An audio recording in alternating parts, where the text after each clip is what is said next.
And we're a rower back as well. You know, it feels good, man. It feels real good to be a Kassadin player right now. But we are in to game for our final game of the day.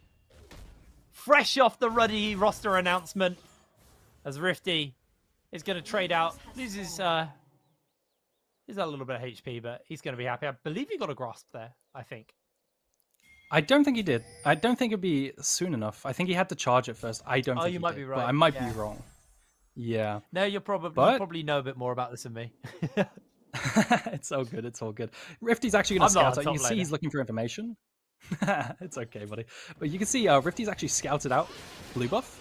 He's pinged. They pinged as a ward, but now they know the information is on the side of Ruddy. Now they know where Antwer is going to be pathing to. Potentially, you could look for a level 2, or level 3 gank mid lane. Sorry, level 3 gank. But what's probably going to happen is he's going to path down to the bot side, make some plays bot side, but there's no setup. I'd imagine he looks mid. Otherwise, we're just going to have a very stale bot lane. But the information game, like I said, is on the side of Ruddy.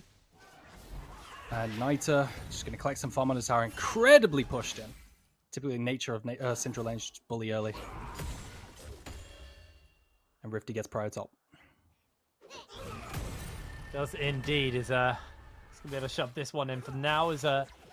You see Nash make his way over towards this bottom side. Obviously, very, very powerful nice and early with the Q. Just able to get that poke off and get some powered auto stack as well down. Unfortunately, it's just onto Pedersen, so it's a bit of damage off. And actually, with the level 2s coming in, they're feeling comfortable. But then Voxney gets a whole bunch of damage off, and the bounce is enough. He goes down while attached, and Kyra, unfortunately, can't do anything but watch as his support falls away. Did you expect that damage? I didn't. Especially as he entered back into... I thought he was playing Battle Yuumi. You know, you can play Battle Yuumi where you just trade auto attacks and then you can just hop inside the carry again. And it doesn't matter that you lost HP, but that, I think it's the healing. What was that? What followed him? Was it Scorch and like a minion auto potentially followed him into being carried on and he just dies, right? Wow, really surprising stuff. But ultimately, does it matter? Maybe he gets to his item spikes faster, but both teams can't really force the issue even with a little lead. So it's not as bad as maybe as if they was playing against like a kill lane. You know, at the end of the day, it's probably just going to go back to farming, but still very surprising. Very, very surprising indeed. But Ruddy coming fresh off that first blood, heading back into the lane. Tier on Nash, nice and early as well. That's a really early tier. Gonna be very happy with that one as well. Rifty does miss out on the powered up part of the queue. News doesn't matter though. Damn, that champion hurts. Yeah, really, really strong. And now he's going to hold the wave, so it guarantees to push into him. Really good stuff by Rifty. Proactive wave management is what I like to see. Nihu's going to have to burn TP here. Rifty might match because he doesn't want to lose out on that freeze. I think they're probably going to match here. We'll see. Or he just walks. No, he holds it. And now he's going to hold the freeze, and he's going to be really painful topside. But bot lane, Antwer tries to find a gank, and doesn't look like anything's happened. Like I said, this is going to be a bit of a slow early game outside of that random kill. Yeah, we are going to expecting that. But, you know, an early kill onto Yasona, kind of just getting a little bit more items. Nice and early, just kind of accelerating somewhat of their tempo. But realistically, again, it's going to be around Nita and him getting enough kind of time and gold invested on the Kassadin and levels as well. Same for, you know, I mean, everybody wants to be scaling. This is, both teams really kind of want that scaling. You know, Kyra, yeah, expect this to slow down. I guess we have a bit of time then. Kind of talk about everything. Yeah, just a little bit. I mean, Aragon, I think something you could... Your first day on cast, right?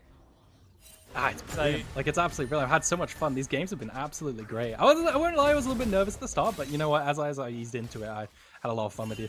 I just wanted to comment quickly, though. I think something to make note of is Yuumi, does she get a lot of value out of the bruises she has on her team? I think they're better. I think Xin Zhao back in the day, Yuumi plus Xin Zhao was a really potent combo. Like, the Xin Zhao would just never die, but with Xin Zhao nerfs and, like, you know, the meta changing, is he still as potent?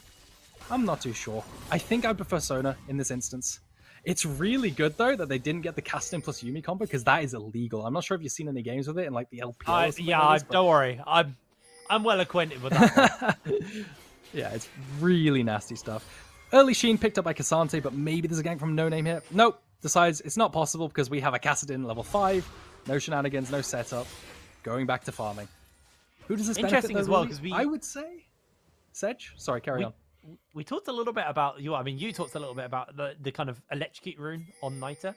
Actually opting away from that and instead going in towards the going in towards the Conqueror? Conqueror. So wanting to play, you know, that is more. I just want to wait until a later game, and then you know when I can just infinitely R for a team fight and just absolutely destroy everyone. Obviously, it means he'll be running the presence of mind for that kind of mana generation to make sure that, you know, this isn't going to be as rough, and he's just going to always run out. But that does, it's going to be a very, very snowbally game if Nita starts to get ahead. No, for sure, for sure. This Conqueror is definitely more of a scaling option. You can see a lot of scaling options picked up, right? You can see the Ghost on the side of Severe. 80 carries halfway through last year realized, wait, we could take Ghost and have the best team fighting summoner in the game if we're not having volatile bot lanes, right? So like this Enchanter bot lane meta, you just free farm, you pick up a Cull, like Cyrex has picked up here. You just pick up a Cull and you just chill with Ghost, and you eventually come online. Third Drake or so, you have the best summoner, you have the best kiting in the game, and I don't know if you've seen a Zeri plus Yuumi with a Ghost. It's just like Sonic. You actually can't do anything. But once again, back to ping-ponging waves, and I think I'm favoring Ruddy right now. Although they did lose first Drake, not that it probably matters. Yeah, I mean, kind of just going back, Kyra does have the cleanse instead of the Ghost, so obviously playing a little bit more towards getting caught out by that crescendo from Nash or the ultimate from No Name. Yeah. I think that makes sense because all it really takes is, you know, one ultimate from No Name, and Kyra, doesn't matter if you got a Yuumi, you die. You're just gone. So having the cleanse and then being able to flash out, rely on that mobility. Then Voxy, you know, there's not as much guaranteed hard engage. Like, you can get caught by a Scatter the Weak, but there's a lot of setup for that. Nihus could maybe find him with a Gnar, but again, requires the Gnar bar to be up and him kind of being positioned on a good flank. Like, the real threat to him is Antwer jumping in and then kind of insecking him with the ultimate into his team. And Ghost, the spell shield and his ultimate means even if that does somehow happen, you should be able to get out from the follow-up and not get taken. Yeah, and I'd expect... I kind of like this draft, right? Because I'd expect there's multiple options they could take. They could just group up for Dragonflights, or they could play 1-3-1 with that Kassadin and the Cassante. Both Kassadin and Cassante have extremely good side laning. You can see Rifty picking up that Sheen, probably going to the Iceborne Gauntlet, which is extremely meta right now. It gives them insane dueling and sticking power onto that Gnar, whereas a lot of kite. And Kassadin and Cassante can just go into side lane permanently and win out, right? Syndra doesn't want to be in side lane, so... naturally, what that does is that actually makes Rift Herald more priority. I'd say Ruddy has a pretty big desire to get Rift Herald this game. You can see them pathing to it now because they want to be able to crack that tier 1. And I don't think they can crack that tier 1 without Rift Herald, personally. No, I think they will definitely struggle to do so.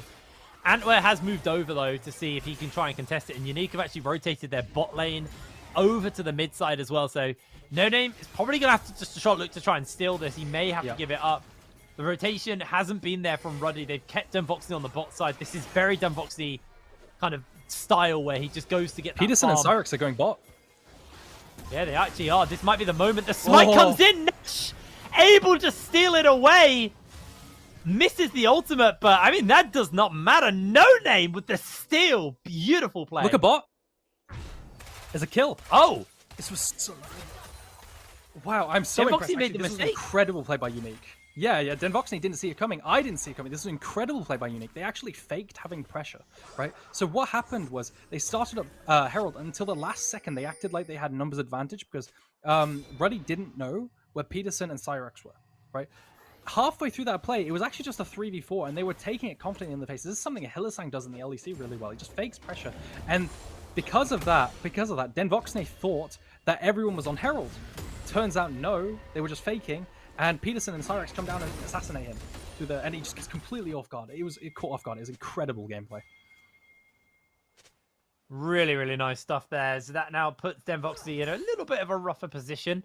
Luckily, he hasn't lost too much farm from that. He's still relatively equal, but with the gold going over the Kyra, he's going to be happy. He's 15 minions away from fully stacking that Cull as well. So another injection of cash after that kill as well. Quick to follow, and Kyra will be spiking his item a little bit faster than Voxley off the back of this now. Very, very happy with himself on that one. Obviously, still has that threat of Nash with the crescendo. He can flash forward and look to catch if they want to set up for anything, but realistically, I think it's going to take a little bit more of a flash crescendo to find a kill onto Kyra here. They may have to look to bring No Name down, and his ultimate is coming up fairly soon, so he will be able to use this and maybe turn the tides of this bot lane. Pings are looking to come down. I don't know if he's actually going to go for it. I think he's not entirely confident in where the vision is and if he's been spotted. Does, I believe, spot out getting caught by the Scryers, so Paul feels a little bit more comfortable, but he hasn't been spotted, and now Kyra has to be careful. They're going to jump in, catch him, Cleanse goes down. There's the crescendo to follow. Kyra jumps over the wall, but Nita may look to catch him out. Not going to happen. Kyra having to burn the Cleanse, but is able to get away scot-free. Just with a little bit of an overstep, but, you know, Zeri can dash 7,000 units over a wall. I was really worried, because I thought Ruddy wouldn't be able to contest this dragon, because Denvoxne didn't have his, what's it called, his summoners, right? He lost his Flash on his Ghost when he was assassinated earlier. But now what's going to happen is they get a free dragon because of this pick on Cyrex. The Boomerang? Not quite. They got the UV here. Does look like it's going to go uncontested. Uncontested over to the side of Ruddy, I believe, because he's just too low and they have to reset. Yeah, they're going to call it off. Potentially look for a steal, though. No. No name is not going to have the same thing happen to him. But he just did. Another play over to Ruddy, though, in this bot lane. Yeah, Denvoxne went down to that solo kill, but they're firing back. They're able to get 4 plates bot side. Riftel does a lot. No name not risking giving up this dragon. Wants to get that for the team. Able to pick it up. Ability haste for the team off the back of that. And attack speed, if I remember right. Yeah. Actually, been a while since I've seen a Hexed Drake. I totally forgot what the stats are on it for a moment. But it's ability haste and attack speed, right? Attack speed, I'm pretty sure. Yeah. And ability haste, yeah. But the plate game, if you take a look across the map, the plate game is actually going really in favor of Ruddy. 5 plates and first tower over to Ruddy without heralding bot side. It just shows that the game plan was to cross map rather than contest that early Rift Herald, because Denvoxne was able to just chip away at that plate the entire time whilst they were roaming. Really, really solid stuff, valuing that gold rather than potential for a Rift Herald play, even though No Name actually stole it. So everything kind of going the way of Ruddy right now. We are going to see the minions get picked up there. But 4 plates over the Denvoxne, and you can see the gold lead now 300 in his favor. So not anything absolutely massive, but, you know, considering that he went down nice and early, is going to be happy with that. Gets the Kraken Slayer. You can see Nita now got the Rower finished up for himself as well. As the item breakpoints, so at least those first items are starting to get hit across the board here. Obviously, Kyra a little bit behind Denvoxne on that front, but now Nita is rotating into this bot side. He's going to be the one to try and answer out. And Uniq just trying to grab as many plates as they possibly can on the way out just before heading off, maybe resetting now, getting that shield bow for themselves, and then actually being equal on the item front. And it looks like there should be the buy here for Kyra off the back of this. Yeah, and on the flip side, on the side of Nita as well, finishing that Rod of Ages, it takes 10 minutes, right, to finish stacking Rod of Ages, so expect explosive gameplay around 23 minutes when he stacks it up. With that new effect of Rod of Ages where you gain a free level up, you know, he might be even close to level 16, probably realistically around level 15 at that point, but still very, very close, and I can already see that little, what's that copy pasta with the clock? That's my favorite one, by the way. That's absolutely my favorite one, where it's like 15 out of 16. I don't know if you know yeah. I can't remember it, but I've seen it. Yeah, no, it's brilliant. It's brilliant. But then you see up top side, you see the Iceborne Gauntlet almost completed for Cassante. Hefty CS lead, considering there's almost no like intervention in this lane, right? Rifty has developed almost a 20 CS lead. Yeah, true. It's a Rifty lane. That's just how it goes. Nothing happens, and then you realize Rifty has a lead. That's literally how every Rifty lane goes. Like, the guy's just so stable. Yeah. He's so good at doing it. Incredible. Like you said, such a rock. He's got himself the Iceborne Gauntlet as well now. Yeah, I guess. What is it like playing versus him? I guess because you've got actual experience of that. I've watched him play a lot, but half the time you don't actually watch him play. I was trying to think of a way to word it, and I was just sitting here. I don't know how to describe it. It feels horrible. he just stomps lane, and you're just sitting there like, what can I do better? But then he just wins and kills you. And I remember having a game where I played Alawi into his Volibear, or Volibear into Alawi, or something like this a long time ago. I was down 70 CS. The man is a machine, but it does look like Ruddy are going to get this next neutral objective. And uncontested, potentially, because they have Prio in both lanes. Looks like there's potential for some level of a turnaround. Kyra's popped the ultimate there. They do catch it out. The final chapter's been burnt, but with the lockdown onto Antware, it's so dangerous. He jumps back in, and he's immediately taken down by Nita. They do get the scout of the week off onto Denvoxne, but the heal is there. Kyra has to flash away from Nita. He can't really see what he's doing. He needs to be so careful. I am surprised Antwer jumped back into that, but is able to get away, and No Name is going to pick himself up that Rift Herald. So second one back over to Ruddy. They've got 2 in a row. They are on it with the objectives, other than that one dragon. Take a look at that Radiant Virtue healing. Dinvoxing drops really low and then just takes massive healing. Look, watch the healing there. 276 over and over again. Radiant Virtue, I'm telling you. Do you remember Runic Bulwark? This is the new Runic Bulwark where if you do not have a Radiant Virtue, you just lose the game. This item is cracked. At these team fights, every single one we've seen today, someone has Radiant Virtue, someone doesn't, and someone wins. It's always the Radiant Virtue team. I think what we're going to see in a meta developing in the future is like, if the team doesn't have Radiant Virtue, you just lose if the enemy team does. Do you remember Runic Bulwark? I think you've been playing for a while, right? I was season 4. I'm trying to remember. I don't. Aegis. Was it out? Oh, potentially maybe not then. Maybe I'm too old. It might have been. I think it might have been after I started. Yeah, I was a season 4 guy. Ah, okay. It basically gave like AoE MR to everyone, so it was just essentially broken. Right? Oh, I do remember that. Yeah, the original version of Aegis. I remember Aegis. Yes. Yeah, it was a shield and like everyone standing near it. Yeah. Yeah. Hey, so I mean, that's the impression I get regardless. There's been some really cracked items over the years. The worst combo was when like the Banner of Command and like ZZ Rot era. Where, like those were just like items that were getting picked up by supports or junglers and stuff. It was just like lanes were being pushed by people who weren't there. It was so ridiculous. Banner of Command is my favorite meta. Yep, I miss ZZ Rot so much. Does look like they're posturing. It's such a good item. It might be an engage. No. They're just posturing around it. You can see that Rifty's actually quite happily doing the dragon off on the side. Knight able to shift away. He's level 12. He's 4 levels away from that, like, uh-oh, it's over moment. There's that. Nihu's is in Gnar, but it's timing out, so I actually don't think Uniq can contest this much more. As Rifty looking to try and get his interrupt, trying to knock back, but can't quite get it. Can Antwer steal this away? No, he's caught out. They throw the ultimate down. Dragon secured for the side of Ruddy, and Antwer being forced away. Rifty on the back line being such a nuisance. He's unkillable. They can't find him. Rifty's alive still, and Ruddy just walk over Uniq. Only Paul is standing. A 4-for-none team fight for Ruddy. And all the AoE shields and the heals from the Radiant Virtues, the Sona AoE shields and healings, everything is just too much for the damage for the side of Uniq. At the start of that fight, I wanted to comment, no summoners for Cyrax. The second he gets pinned against the wall from Rifty, there's nothing he can do. He can maybe hop over the wall, but at that point he's way too chunked. He can't cleanse it. There's nothing he can do. He just takes so much damage, perma-stun, and then you can see Rifty just stays alive on 2 HP forever because of all the AoE healing and shielding. Now, where does that leave us with this game? Well, they're just so much stronger. Now, I think what they can do is to branch off into a 1-through-1 and play for those tier 2 turrets, whilst also going for that mid turret. Potentially play for those flanks as they push in those side waves and then go upwards. And maybe even that Baron in a minute's time. Well, hey, that's going to be an early Baron, but I mean, they probably do have the damage at this point. I mean, 2 items on Sivir, not the big spike like that kind of 3, but with the Kraken Slayer, with the Sona buffing you up, he should be able to do it. Oh, Rifty's found Paul. Oh, I think he just death pushed there, right? He had no idea. No, he didn't see it coming. He never saw it coming. It got him.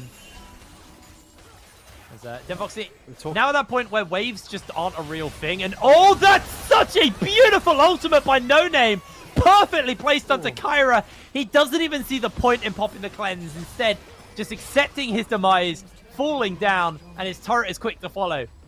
I might be sold on a 20-minute Baron now. This is a very early Baron available to Ruddy. So what we were talking about with before, where you just push in the sideways and then move up the flank. That's the biggest advantage you get from taking that tier 1 turret, right? You get the ability to move past sideways and then potentially even dive. But can I just say, seeing No Name snipe that, whenever you see Sejuani throw an R mid Q dash, it's so extremely satisfying to see it actually connect. I don't know what it is about it, but it's the animation cancel. I think it's glorious. But yeah, the 20-minute Baron is looking more and more real, but I think what's going to happen more likely is just more split pushing, more 1-through-1ing, more playing for turrets and camps. I think that is the main goal here. I think that's also the smart goal. I think, going for a Baron, there is still a world where like Antwer could just give his life and secure the Baron, or, a big ult from Nihus could maybe secure a couple of shutdowns. So, the safer play is just acknowledge that you've got control of the map and the game. Play around vision, and then if opportunity comes up, you know you can probably burst it down and step away. But other than that, just control this. As right now, Rifty going in for a trade versus Nihus. He's been slowed, isn't going to be able to catch them with that second part of the queue, or the third part of the queue. So Rifty not going to find himself a kill. But that's the ult out from Nihus, and now Ruddy knows that the Nar's down, and that teleport, while it's still available, probably not going to be used. And with the bases coming in, they know that they can at least damage check this Baron. As a bit of a position has been set up from Niter in the bush. As Nash is making sure this is a healthy Baron. Remember, they've got the healing. No, top lane is a TP. Niter's coming in on the flank. I don't think he was seen. They might have seen him. Nihu's actually jumping in. Rifty's on that flank as well. There's No Name catching in onto one already. Antwer's been caught. They knock them back for the moment with a big Gnar out to make sure that nobody's getting caught. Antwer has to dash away, but already Uniq are too low on HP as Niter didn't quite find that flank opportunity. But even so, Ruddy just pressure forward. And again, they got a Sona. They can heal back up nice and easy. This is a really, really safe Baron for them to do and just peel away from. Yeah, and they have the turning tools, right? They have that Sejuani, they have the Sejuani marks to do that. I think last time they were too scared because Gnar had turned Mega Gnar, right? They didn't want to fight into that. They decided, you know what, guys? We'll just disengage and redo it again.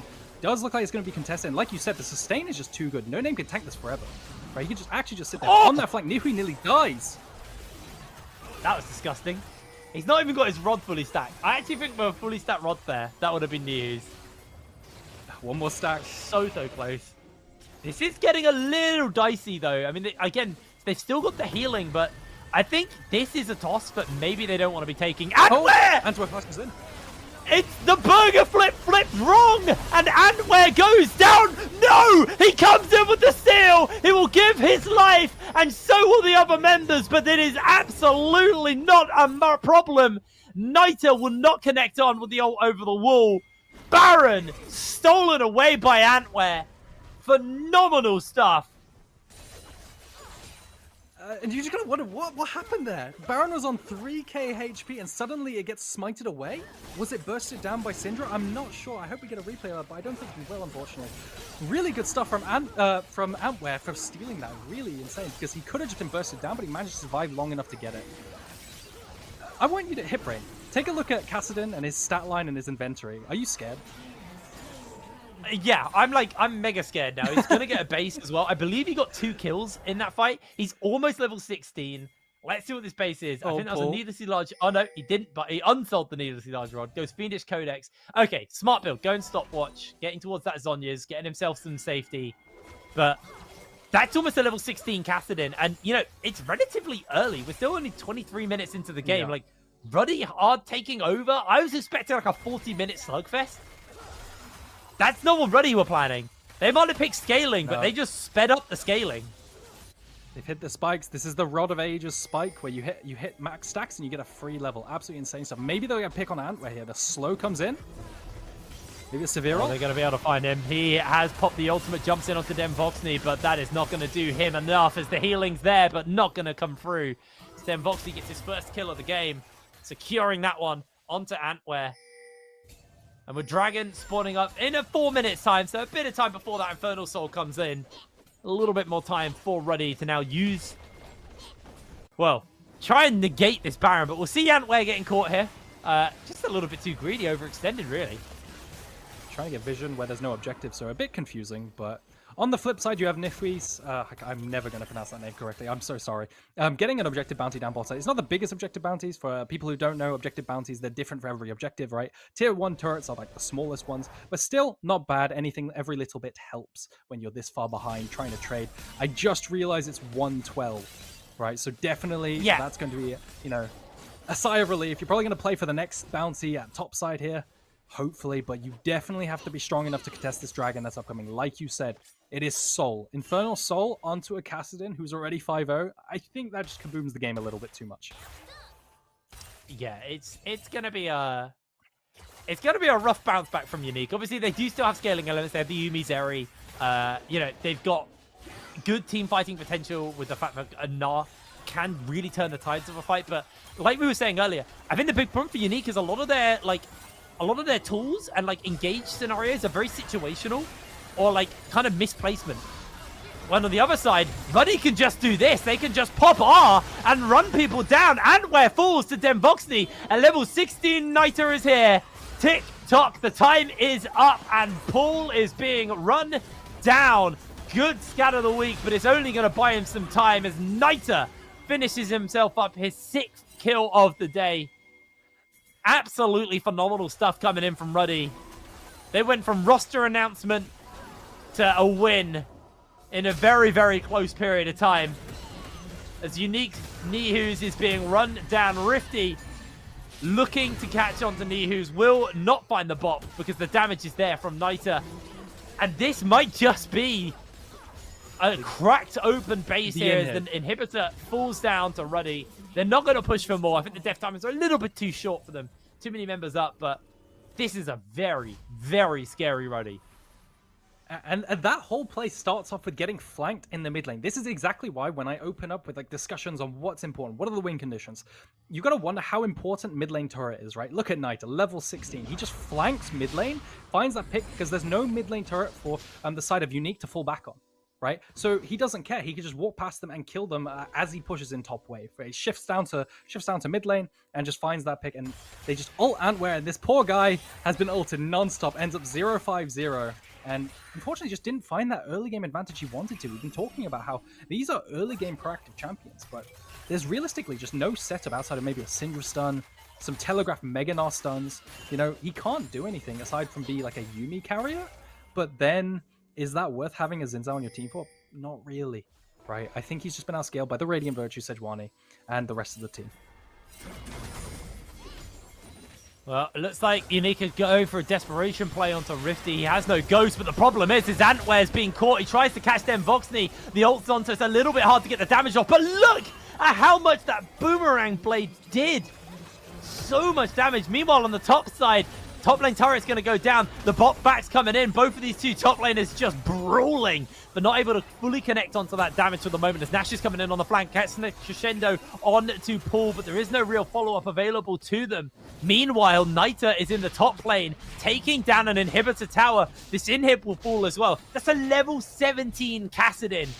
He is going to be so hard for anybody to deal with. I mean, Paul, 2 levels behind the Kassadin here. He will get popped if Niter decides he wants him dead. And honestly, what I saw there was a really good level of discipline. Did you notice?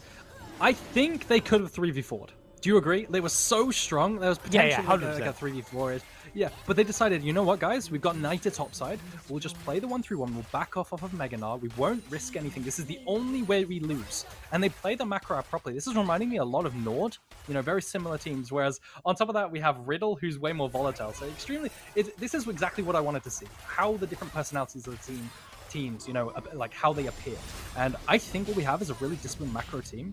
They're being coached by Hidon, who's like a really proficient, you know, positional coach. So maybe that's an effect right there. But yeah, really good stuff to see. And now they just take Baron, and you got to wonder, are they just going to, after they take this Baron, are they just going to siege and end? Oh my. And what you're seeing as well is just, you know, a lot of experience on one roster. Already have an incredibly experienced roster, and you know, they are making it work for them as Rifty jumping in onto Kyra. He's going to try and chase forward. He's looking for the knockback. Doesn't quite connect it, but in the sidelines, Niter is assassinating Paul. A double kill onto the Kassadin. That's going to be a double picked up for Demvoxny as well. Only Nihus remains as he will be run down by the entirety of the Ruddy team. Rifty secures the ace for the rest of them. They've got 2 waves of supers. They've got all of the power necessary to close this game out. The death timers are too long. We expected a long one, but it's under half an hour. And Ruddy take their first win.